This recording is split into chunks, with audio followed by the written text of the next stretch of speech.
to arrive at having pleasure in everything, desire to have pleasure in nothing. In order to arrive at possessing everything, desire to possess nothing. In order to arrive at being everything, desire to be nothing.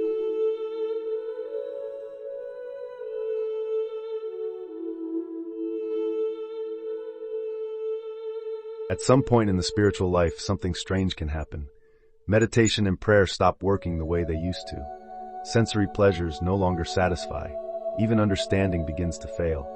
And the instinct is immediately to assume something has gone wrong.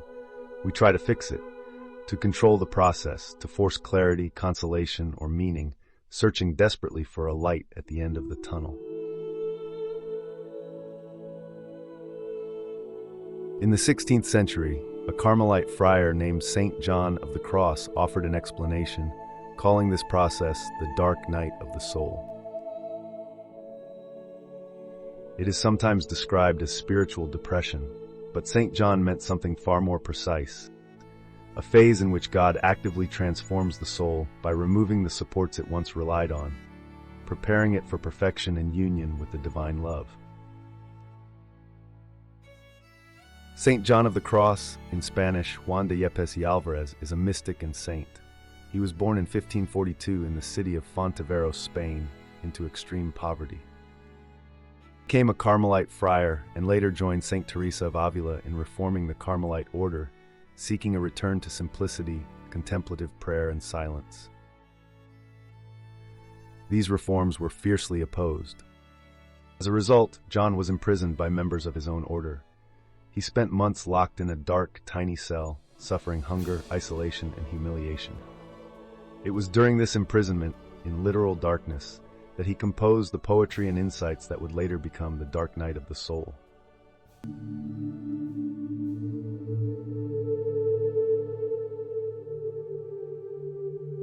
According to St. John, the journey toward union with God unfolds through two major nights, the night of the senses and the night of the spirit. In both, the soul feels as if it is losing something essential, yet in reality, it is closer than ever to the end of suffering, as resistance slowly falls away. The night of the senses is usually the first major purification. Here, God removes sensory and emotional consolation. There is a gradual deprivation of desire for worldly things. In his works, St. John speaks extensively about the mortification of desires. It is called a dark night because the soul remains in darkness regarding all things, deprived of its usual satisfactions.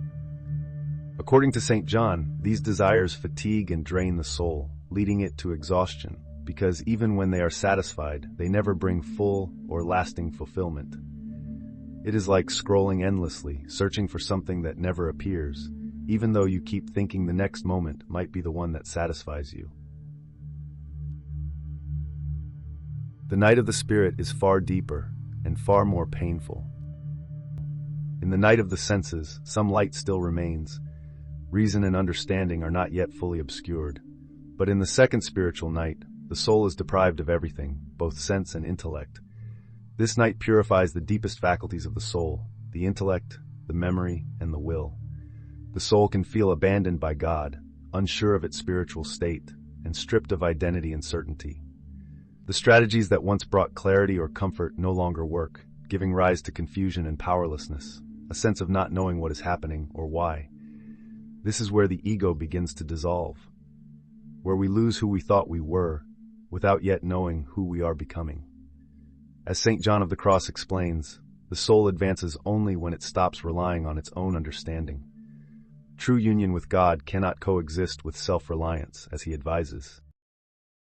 Let the soul strive to work in its own despite. Let it strive to speak in its own despite. Let it strive to think humbly of itself in its own despite.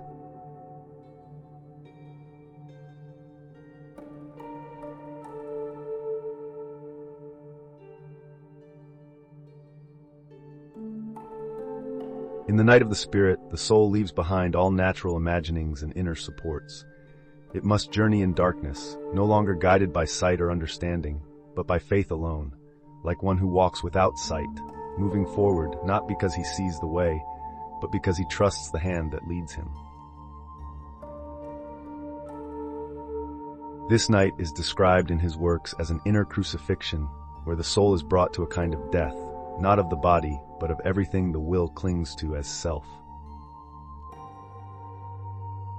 During the dark night, we stand in a strange in-between state. We can no longer enjoy the old life, yet the new life has not fully appeared. We cannot return, but the way forward is dark and unknown. The soul is drawn inward toward what St. John called nothing.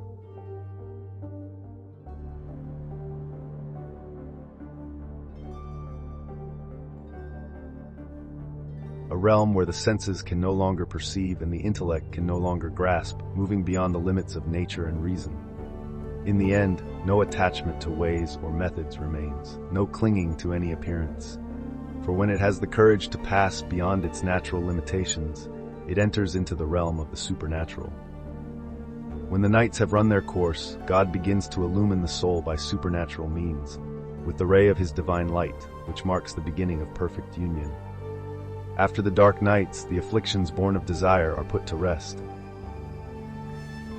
Effort gives way to repose, suffering gives way to peace, what St. John calls a happy chance. On a dark night, kindled in love with yearnings, oh, happy chance! I went forth without being observed, my house being now at rest. In darkness and secure by the secret ladder disguised, oh, happy chance! In darkness and in concealment, my house being now at rest. In the happy night, in secret when none saw me, nor I beheld aught, without light or guide, save that which burned in my heart. The dark night of the soul is not for everyone, and not every suffering is a dark night. But when it truly occurs, St. John insists it is one of the greatest signs that God is at work. The soul makes greater progress when it least thinks so, and most often when it believes itself to be losing. The night does not last forever, and before we know it, the dawn is already breaking. Thanks for watching. If you liked this video, please subscribe and let me know your thoughts in the comments.